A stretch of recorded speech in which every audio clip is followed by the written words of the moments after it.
Bonjour à tous, la Maison des Jeunes de Malmedy va vous raconter l'histoire d'une famille qui va rencontrer des soucis durant une journée. Dans cette famille, vous allez rencontrer le papa, qui est plutôt colérique, la maman qui est plutôt naïve, la fille qui a 15 ans, le fils qui a 16 ans, la mamie qui vit avec sa fille parce que sa fille ne veut pas la mettre en maison de retraite. Ah oui, il y a le chien aussi. Un matin, comme tous les jours, le papa presse sa fille pour qu'elle obtienne de bons points. Il lui dit: t'as intérêt d'avoir des bons points.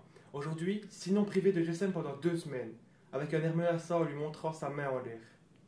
La jeune fille arrive à l'école, stressée des menaces de son père. Des filles la croisent et commencent à parler dans son dos. Pute, salope, c'est pas elle qui a couché avec tous les élèves de la 4G? Et t'as vu sa mini-jupe? Là te pue. À midi, dans un petit coin de la cour, la jeune fille mange sa tartine. Des filles passent devant elle et lui font tomber sa tartine par terre.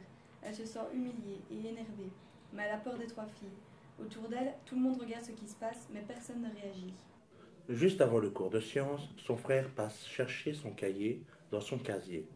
Quand il ouvre son casier, partout, des montages photos moqueurs sur son homosexualité et des insultes sont collées. Autour de lui, les autres élèves qui passent se moquent et prennent des photos. Après ça, il rejoint le réfectoire pour manger. Il repère une table où il reste une place. Il va s'y asseoir, les autres personnes se lèvent immédiatement et vont s'asseoir plus loin. Certains d'entre eux disent: attention, il va nous rendre pédés. À 15h30, fin des cours. Le frère et la sœur se retrouvent pour rentrer ensemble chez eux. Sur le chemin, un groupe de mecs tente d'aborder la jeune fille. Elle n'est pas intéressée, mais ils insistent.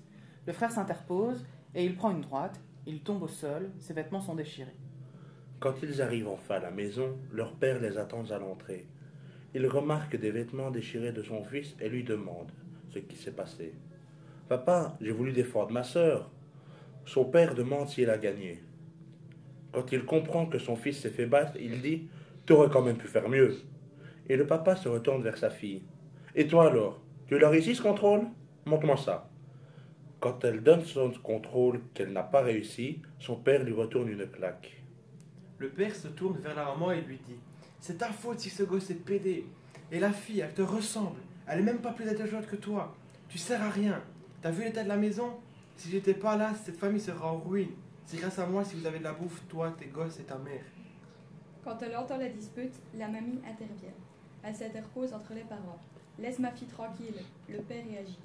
Qui es-tu pour me dire ce que je dois faire? Il la pousse et la mamie tombe au sol.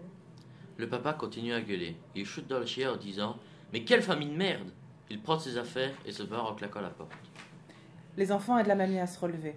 Le garçon va vérifier comment va son chien. Chacun est en train de pleurer. La mère les regarde et dit: les enfants, maman, prenez vos affaires, on part. À votre avis, vers qui cette famille peut-elle se tourner?